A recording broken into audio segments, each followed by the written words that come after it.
Bob Arum, welcome. Thanks for talking. Look, there's a ton of excitement around the boxing world, and especially at ESPN.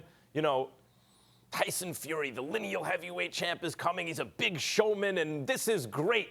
But there's also a lot of concern, anxiety among boxing fans, that the way promoters are siloed with networks now, this means that we're not going to get to see a Tyson Fury, Deontay Wilder rematch. What do you say to that? Well, that's absurd that we wouldn't get to see it. Deontay Wilder himself said that as far as networks are concerned, he's a free agent.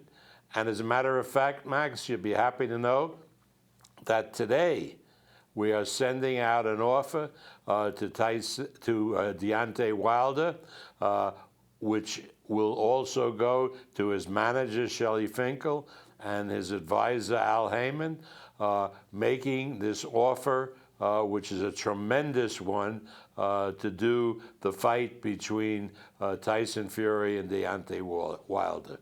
Bob, when you look at the heavyweight division right now, Tyson Fury, the undisputed lineal champ, picking himself up off the deck in boxing and in life to get back to where he is. Deontay Wilder, an all-time puncher, also undefeated with a belt. Anthony Joshua, undefeated with belts. All of them excellent, authentic personalities. When was the last time we saw a heavyweight division with these kind of characters at the top?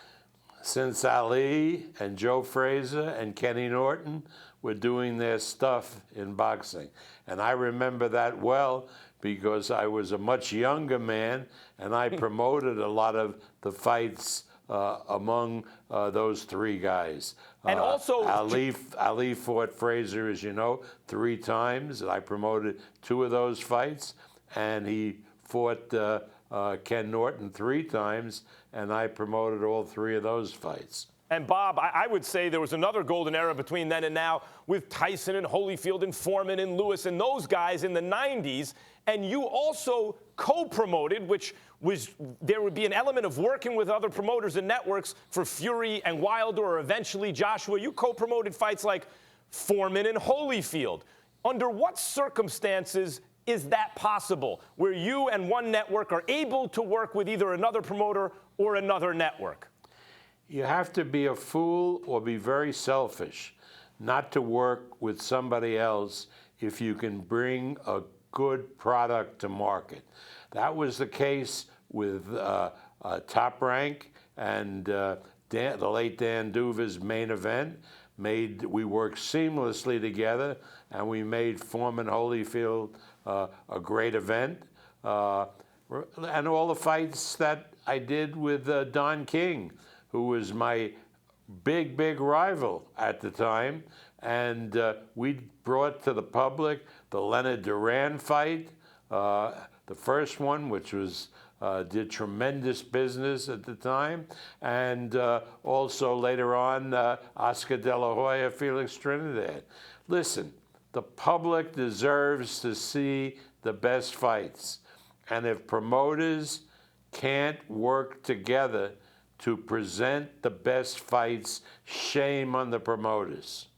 Bob, Tyson Fury, now your guy, and here at ESPN, is the physically largest, and he may box the best, and he's got special stuff inside.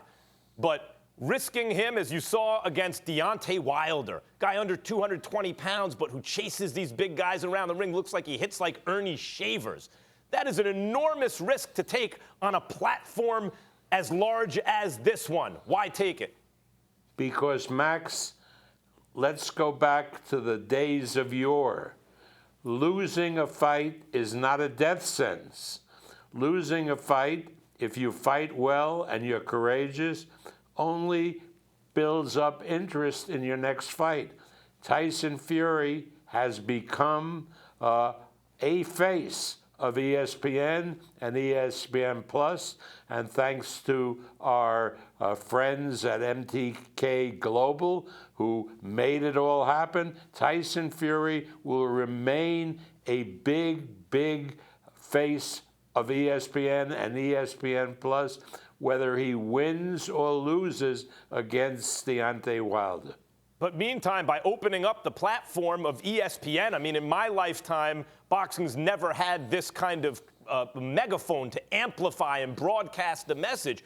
By fighting Deontay Wilder, aren't you also putting him in a position to capitalize on the reach of ESPN, even though you don't control Deontay Wilder?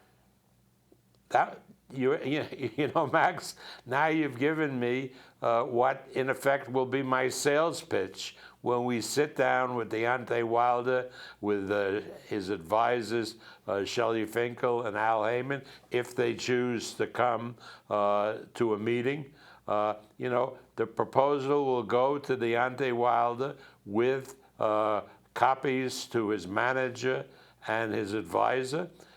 If one or the other of them choose not to come, I'm sure Deontay Wilder will want to take this meeting and see what we have to say and what we have to offer.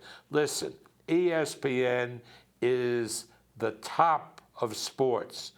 I mean, there is nothing, and there's been nothing like an ESPN in the United States or any place in the world. For a fighter to be identified with ESPN will only enhance his career.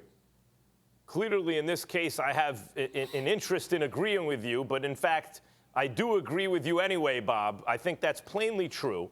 What is it? So going forward, looking at not just Wilder, but eventually Anthony Joshua or whomever, what is the point? What is the message about the way the business is structured right now, promoters with certain networks? Are you claiming that from your point of view, any fight can be made if it makes financial sense? What's the threshold? That is exactly what I'm saying. Now, look, you have Anthony Joshua, who's promoted by Eddie Hearn. Now, I go back with the Hearn family for years. I used to do a lot of business with Barry Hearn, and he's a very, very close, good friend of mine. I get a kick out of him. We go out to dinner when I'm over at the UK. I've known Eddie since he's been a young man. There will be dialogue if we have anything to say about it between us and Eddie Hearn on behalf of Joshua.